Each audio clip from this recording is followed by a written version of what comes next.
অন্তত 500 টাকা করে যদি সাহায্যের হাত বাড়িয়ে দেয়, আমরা এরকম একটা অনুষ্ঠান করতে পারবো। চট্টগ্রামের রাঙ্গুনিয়া উপজেলার বেতাগী ইউনিয়নত বাংলাদেশ মানবাধিকার কমিশনের উদ্যোগে টানা বর্ষণ ও বন্যায় ক্ষতিগ্রস্ত অসহায় মানুষের মাঝে খাদ্য সামগ্রী বিতরণ করা হয়। শনিবার 18 জুলাই বিকেলে কাউখালী আনোয়ারা বেগম উচ্চ বিদ্যালয় হলরুমত আয়োজিত অনুষ্ঠানত সভাপতিত্ব করে বাংলাদেশ মানবাধিকার কমিশন বেতাগী ইউনিয়ন শাখার সভাপতি মোহাম্মদ জামাল উদ্দিন কমান্ডার।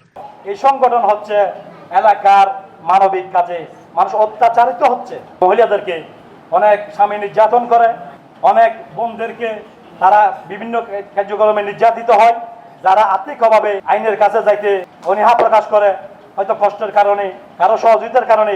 আমাদের মানবাধিকার মূল লক্ষ্য হচ্ছে মানুষকে আইনি সহায়তা, আইনি পরামর্শ দেওয়া।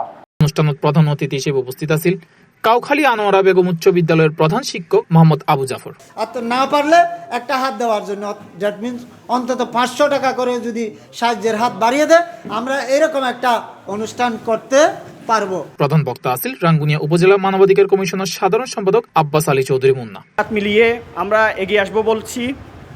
বিভিন্ন জায়গায় যেগুলো রাস্তাঘাট ভেঙে গেছে সেগুলো আমরা মেরামত করার উদ্যোগ নিয়েছি। উদ্বোধক হিসেবে উপস্থিত আছেন বেতাগী ইউনিয়ন মানবাধিকার কমিশনের সাধারণ সম্পাদক জাকির আহমেদ মেম্বার। যেখানে মানবাধিকার কাজ করার দরকার ওখানে আমরা পাশে থাকার চেষ্টা করব। এই 7 নং বেতাগী মানবাধিকার কমিশন সকল কর্মকর্তাকে নিয়ে আমরা মানবতার কাজে সহযোগিতা করার চেষ্টা করব। আজকে আমরা সামান্য ত্রাণের ব্যবস্থা করেছি। বিশেষ অতিথি শিক্ষক নাজমুল হক, শিক্ষক মাওলানা আব্দুল শাক্কুর, সিরাজুল ইসলাম কন্ডাক্টর সহ আরো অনেকে। অনুষ্ঠান শেষে বন্যায় ক্ষতিগ্রস্ত ও অসহায় পরিবার সদস্য অক্কলের হাতত খাদ্য সামগ্রী তুলি দেয় অতিথি অক্কল। উপস্থিত বক্তা অক্কল দুর্যোগ কবলিত মাইশুর পাশে সমাজের বিত্তবান ও বিভিন্ন সামাজিক সংগঠনের আগায় আইবার আহ্বান জানাই। C+ TV, Chittagong.